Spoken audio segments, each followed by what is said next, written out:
Welcome to Liberty Free to Be, the podcast that celebrates women finding their voice, their confidence, and their own version of freedom. I'm your host, Rachel Peru, speaker, model, storyteller, and a champion of showing up as your most unapologetic self. Each episode, I sit down with incredible women who share the real, powerful, sometimes messy stories that shaped who we are today. So settle in. This is your reminder that you are free to grow, free to change, and free to be fully, fabulously you.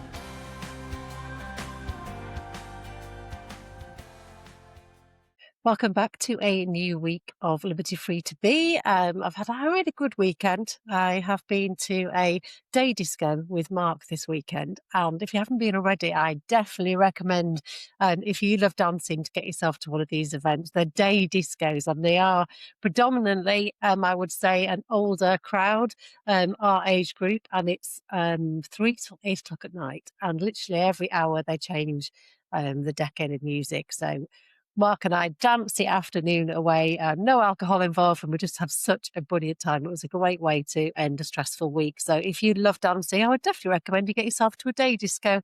I think it was Vicky McClure, the actress, that set it up, actually, with her husband, and it's just such a brilliant idea. So yeah, that was great fun.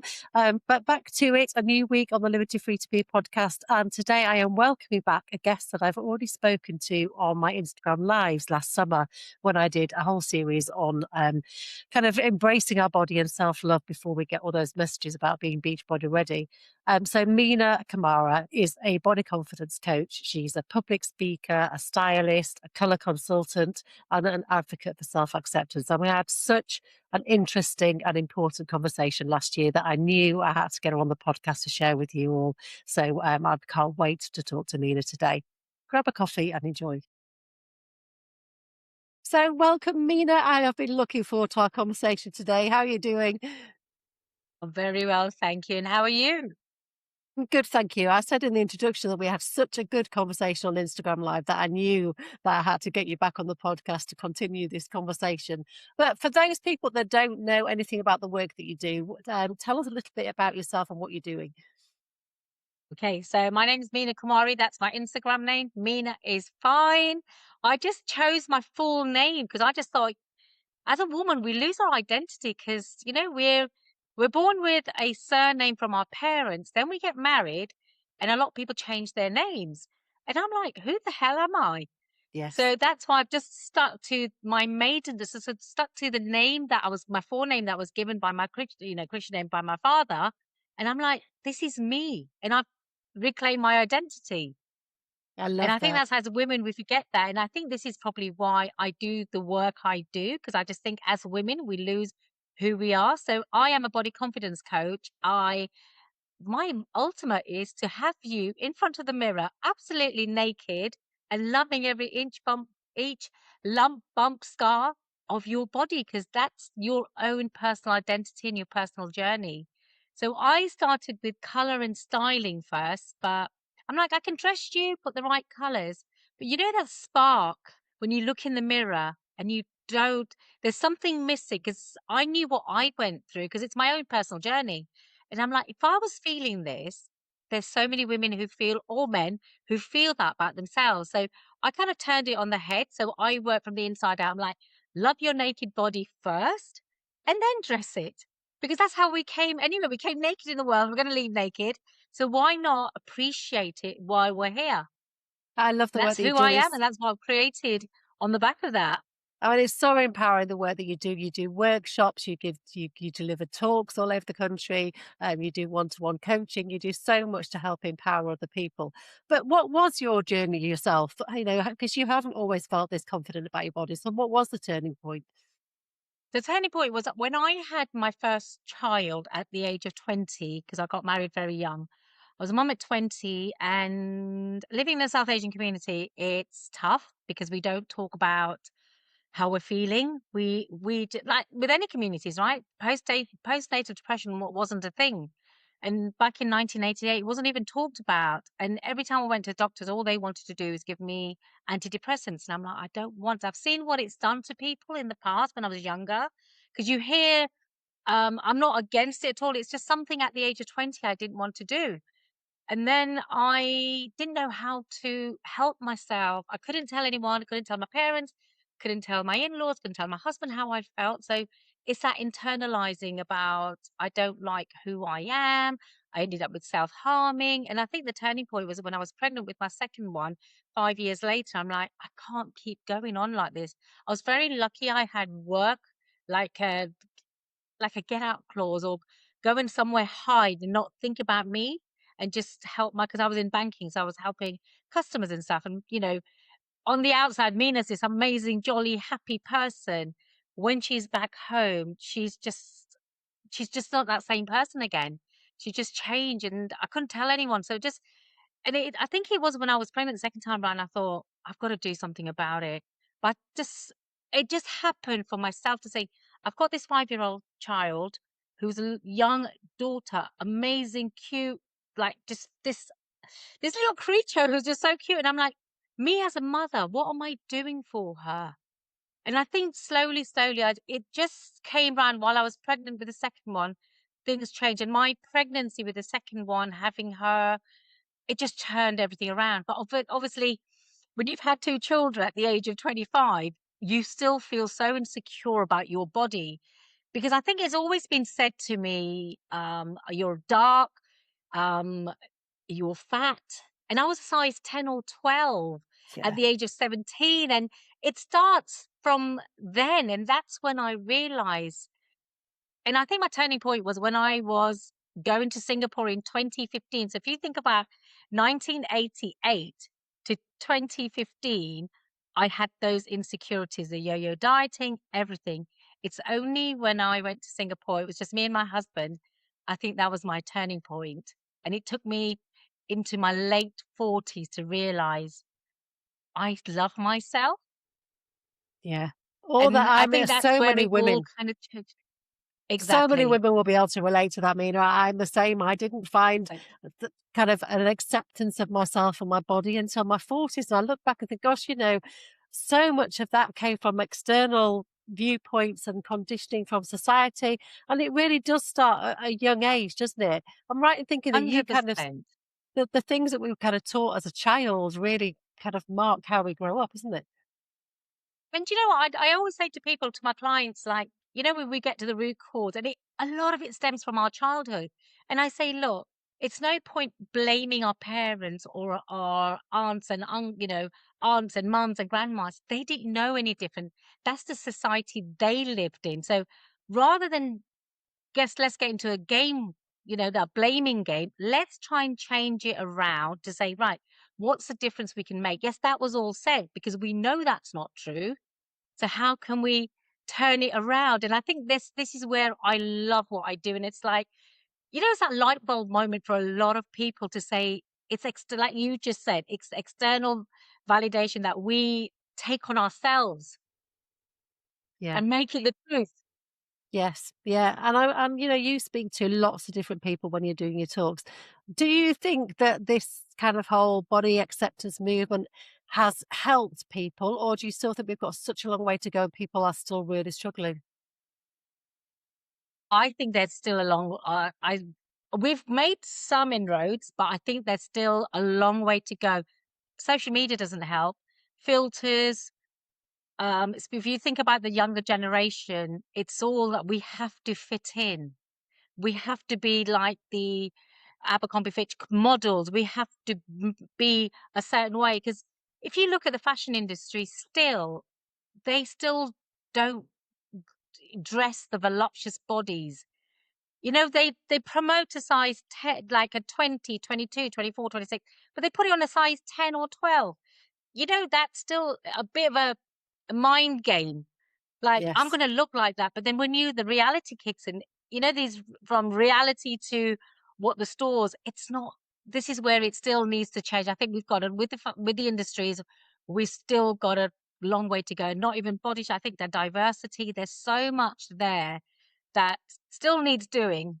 Yeah, I actually think we've gone backwards, Mina, if I'm honest, this last kind of 18 months in that whole area. I think Okay. with the AI introduction of AI models that are now creating the so-called perfect person, and the body shape is never on a curvier or an older person.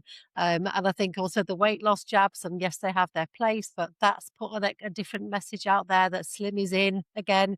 And if you're not fitting into that box, so I do think the fashion industry, unfortunately, has taken a step back, which is a worry. I think you're right thinking about it with the AI because even with my business, with the color and the styling and talking to people like, why would I want to come to you when I've got everything on ChatGPT? So many clients have kind of requested like callbacks. We've had calls, and the question I do say, why do I need to come to you and pay this much when I can get it all on AI? And I'm like, okay, if that's what you need, be my guest, just off you go. Because I know that when you come and sit in front of me, come to my studio, we have a conversation, or if it's on Zoom, wherever it is, you're not going to get that one to one. AI is not going to be able to chat to you or answer your questions. If somebody said something to you in the past, they'll give you a generic answer, but is that what you need? Do you want that human touch? And I think this is where AI is taking, like you said, I think this is where it's taking it away because it's not real. No, exactly. But I do think people are craving even more so now that real connection. That's what I'm hoping, that it will actually push people the other way, and that, because I know I definitely want to go to more events this year and connect with people in person rather than doing everything online.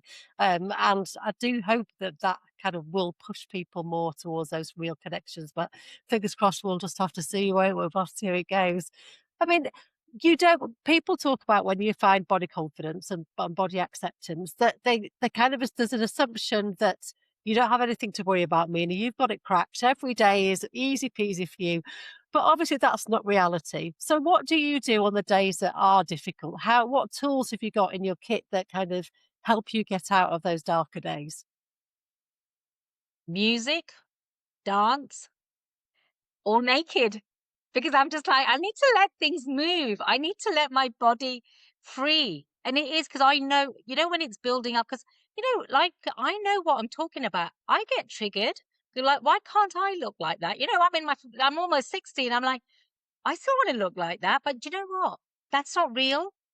And we all have our insecurities. There are times when I'm like looking at myself like, I really want to wear that, but I know it's not for me. But then again, I got my toolkit to say, I can't be that, I can't wear the fashion, I can wear the colors, and I can still be part of it. And I think that's what we need to get to say it's like the latest trends aren't for everyone. I always say dress for comfort. Yes. Literally dressed for comfort. I've got this oversized shirt on, and do you know what? This is the most and tracky bottoms, and these are my comfort ears. I went out for dinner yesterday, and it's again comfy pants because I want to eat. I want to be stretched. Yeah. The flat shoes. I've got heels sitting there. Look, they're probably just collecting dust now. I think now's the time Why I need not? to start selling them. It's trainers, wedges, whatever I can get. And I always say, dress for comfort. You can always look amazing. You can wear a tracky bottom and add stuff, add a scarf, add jewelry, the way you do your outfits of the day and stuff like that. I just absolutely love because it is, I think you get to a certain age and it's comfort all the way. It is, and actually, but all that kind of messaging that we were told when we were younger about, particularly about the heels, we were all conforming to a standard that A was just killing our feet. I ended up with having operations on my Right. feet because they were so damaged from wearing high heels. And now I dread shoes when I'm doing modeling and the heels because I live in trainers and flat shoes. But it was all about conforming and society telling women what they should wear, particularly when it came to the work arena, wasn't it? It is. And even now, I just, there's a lot of people I know they follow me and so I'm like, and I just go to a supermarket. I said, guys, you do not have to pay a fortune to look good. Look for sales, look out of season, shop. I think that's the other thing as well, obviously, because I come from a finance background. So I was in banking for 25 years before I started this career.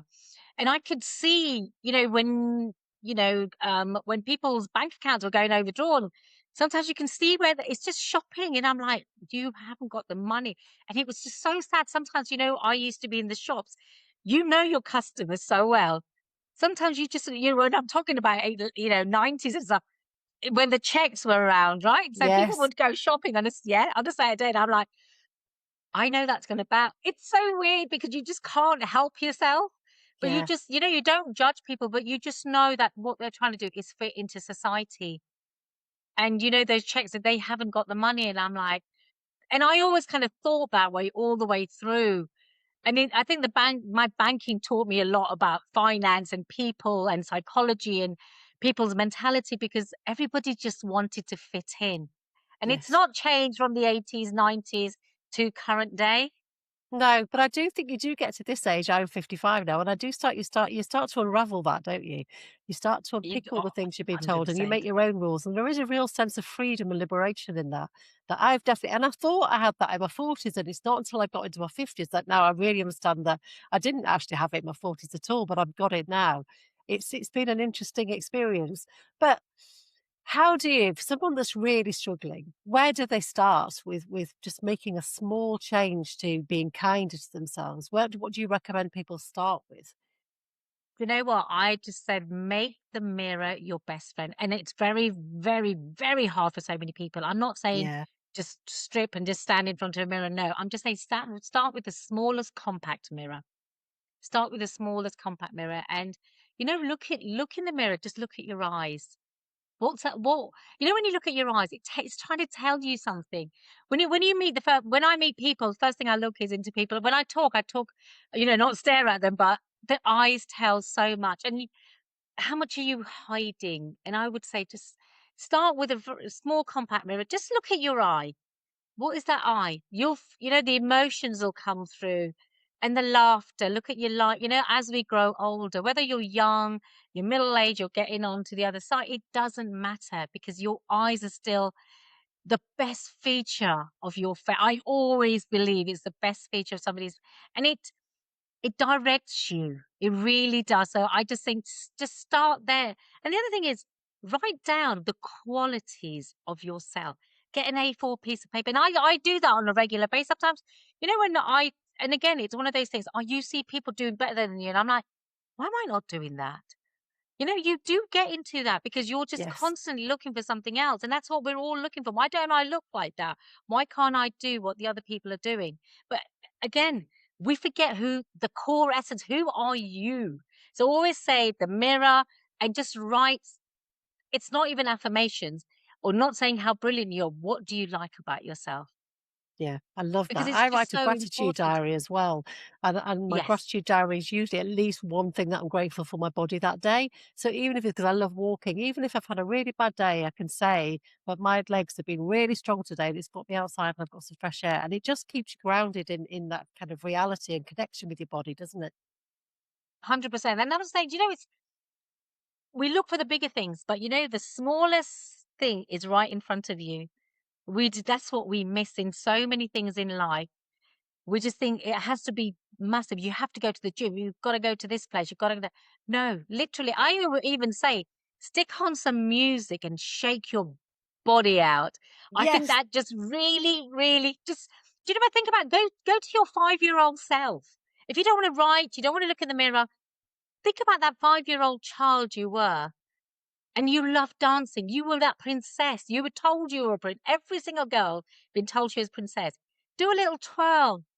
Just become that 5-year-old for just 10 seconds and it will change you. And I'll guarantee you it'll make you smile.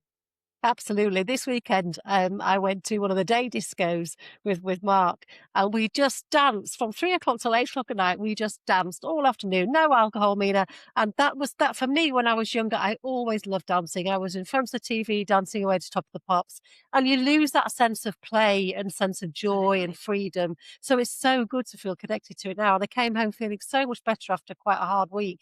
Perfect. Just did me so much good. This Perfect is it because you're therapy. shaking the endorphins, everything. I think you just touched on joy. What brings you joy? Hand on heart. What makes you feel good? What brings you joy? I think that word is so underrated, but that's such a big, powerful word. What brings you joy? What brings you joy, Mina, then? Oh, do you know what? I love my Netflix and I love dancing. Like you, I love dancing. Like what's happened to me in my life and stuff like that. Because obviously I lost my husband. It'll be 5 years this year. And I was just before Christmas, I went onto a 10-day silent retreat. I'm very fortunate enough, and it's one of these things that you had no communication, no writing, no reading, no music, no Wow. nothing. So you're in, you wake up at you're woken up at 4 o'clock in the morning. You live like, and I can only explain to it, it's like to live in like a nun. They have men Mm, were like monks on one side, women were like, the only time you saw was when you went into the meditation hall. That has bringing me so much clarity. I was quiet at home thinking I'm doing the right thing, but going to somewhere like this has really made me realize that. And I sat down and wrote all the things that I went through in the last 5 years of my husband not being here. Because we were together from the age of 17 for 35 years. It was just him and I. And to live with somebody that long and do amazing things that we did, the travel, the concerts, the music, the movie, we did it all because we were on our own. Our kids left when my younger one was 18, so they've not been home. So we had a lot of time to ourselves. So mm, having to navigate my life from having this one person in constant in my life to just me. You know how it is when you've got children, when you've got 2 or 3 children, once they start going away, I went from 4, from 3 to 2 to 1, and I'm like, in the same house, and I'm like, "Wow." And I'm like, "Okay, what do I do?" And that the 10-day retreat just helped me so much in sense of write down what I've achieved, and do you know what? I had 2 A4 sheets of everything I've achieved in the last 5 years. Like, the smallest things, like to change a cushion in the house that you've kind of bought together. Do you know, little things like that? It's been a massive game changer for me. And to just, do you know what, appreciate each day. When you say what brings me joy, I think I wake up every single morning. Obviously, I miss the hell out of him not being in bed yes. with me. It's awful, but I'm like, you know what? This is my reality. This is my reality. And I will wake up every morning, throw the sheets up, and I'm like, good morning, world. And it's with a smile. And it's not every single day, but there's more up days than down days. Yeah, well, that's good to hear, and I'm really impressed that you did the silent retreat. Did you coming out of that experience, because 10 days is quite an intense thing to do, isn't it? Did you find it hard It then is. coming back and having lots of noise and all the kind of social media again and all that kind of input? I did. Yeah, I didn't see anyone for a week. I didn't. Yeah, I just said I don't. I was texting people. Obviously, your phones are locked away, so you've got no communication to the outside world I'd at quite all. like that for a few Even though days. Yeah, That'd even be though I nice. know it's absolutely brilliant. I'd do that, and I'll just chuck my phone in another room. I don't want it for the Yeah, day, and I'll just message my kids to say no phone day or whatever it is. But I just think once you get to who you are, and it's really hard for a lot. And look, day one, two, three were brilliant, and like yeah, it's novelty, right? And then day 4, 5, 6, and 7 kicks in. You're going mad and mental. So many things are just coming through for you. You want to scream, you want to shout, you want to cry, you do it all. What else can you do? Because you need to let go. You need to let go. And again, it's like you can't write anything down. The day I came back, I was just writing, writing. I think I've got about 6 or 7 A4 sheets of everything that I was downloaded. And I think that's really helped. And I'm like, yes, I'm fortunate that I can go away for 10 days and do this. If anybody gets the opportunity to just do a few days for yourself, because doing it in your own house and doing it else externally is a massive difference. yeah, And this place, like, it's free. You just leave a donation at the end of it for the next people because it's all donation based and you literally live like a nun. You have nothing. What made me realize is I've got 10 days worth of clothes in that bag and that's all I've got. I'm in a room with a curtain, like partitioning the next person. I've got a bed, a bedside table, and a lamp. That's all I've got. wow. And it makes you realize how fortunate. And do you know what? I was actually sitting there feeling my body under my sheets, thinking, I am just so grateful. I may not have anything. I've got my body and I've got to look after it, nourish it. Yeah. Wow. And is that what's kind of because I know you're think you're starting a widows group, aren't you? Locally. So Yes. is Yeah. that something from this that's kind of sparked this Yes. to help other people? 100%. Yeah. Because what's happening? I'm feeling like There's so many people go through what I'm going through. Like I said, unfortunate I can get up and go because I think that's kind of nature. I'm like, I've lost so many people. I've just learned to live with grief. And I won't, if somebody asks me how you feeling, if I'm having a down day, I'll be very honest and I'm say, you know what? It's really hard. It's not a good day. And I think once we get to that stage, it's amazing. So I'm just like, I can say this. There's a lot of men and women who don't talk about grief or they don't have a safe space to talk about it. So I thought locally, why not? Like I put something up on Instagram to say I'm doing it. So what I'm going to do, obviously Valentine's Day, you walk through the shops surrounded by hearts. Everyone's Yeah, in love. It's so commercialized, and it does make me sad when I walk around the supermarkets. I did a post on it recently. I said, it does make me sad. But, there were certain days that I deliberately went there and I walked around and I actually smiled. The more you do it, you smile when you start looking at things in a different way. And that's what I want to create this group, an open space to say, let's talk about it. Sometimes, unless you've been in those shoes, it's fine. You have counselors, coaches, and everyone who haven't been through it. But when you've been through it, you know what that other person's feeling like. The silly little things like you're eating on your own, or even though you've got family around you, it's not the same because they'll get on with their own stuff. What I'm feeling of a loss of a partner, I don't expect other people to feel that. But when somebody else has gone through, I'm like, let me do this. Let me create this group. And what I want is like, people have stopped going out because they've got no one to go out with. I feel that sometimes. Although I'm up and go, let's go to the cinema, let's go to theatre, let's mm, do all this kind of stuff, go for a meal, everything. Sometimes I stop myself going places. I'm like, I might just be the only one there.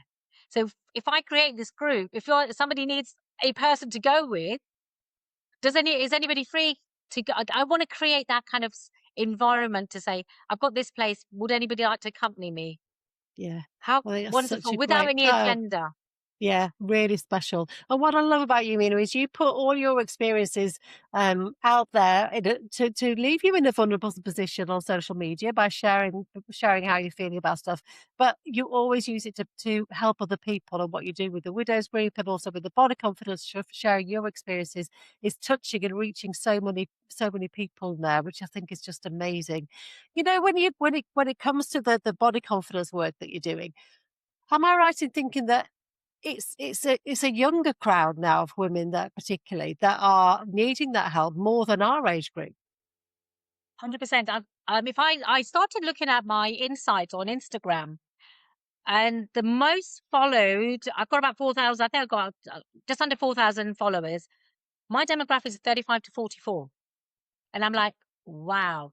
I've got a few younger ones, but the majority is that middle one. And I'm like, and that made me think I was in my 30s. I was 25. It was when I was younger. So that, Yes. even though I'm 58 this year, that hasn't changed. It's Yeah. going back to that age. So there's something, we need to look into this. There's something about that age range that people, I don't know whether it's emotionally, psychologically, what is it that triggers your body changes as a woman? And it's not just women, because I've got male followers as well. And I've had a few men reach out to me, say that, do you do? I said, yes, I do. What do you need? Obviously, I'll do them on Zoom, unless if they've been recommended like a family or friend's brother or something. I do them on Zoom, and it's like they want to start dating, but they've lost confidence. Yeah.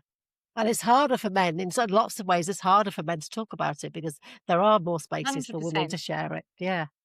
Exactly, and men don't talk. Men No. really don't talk, and I'm like, this is what that's it. This is why I want to open up, and I'm like, I need to connect with a men's group some way to say, just go there and talk and be me, and just say to them, it's okay. Look, as a woman, who's I may be ready for dating, so it's just as hard for me because I did I did do something recently for one. I did some dating stuff. I went online, and I'm like, oh my God, this is daunting. It was quite scary, like, wow, okay, I am ready, but I don't know where to start. And luckily this coach came and we did some work together for 6 weeks and stuff. And then I managed to write in and co-write with her in a magazine to say what my dating after 35 years. And do you know, we all go through that when we talk about body positivity. Can you see the impact on every single aspect of our life? Yes.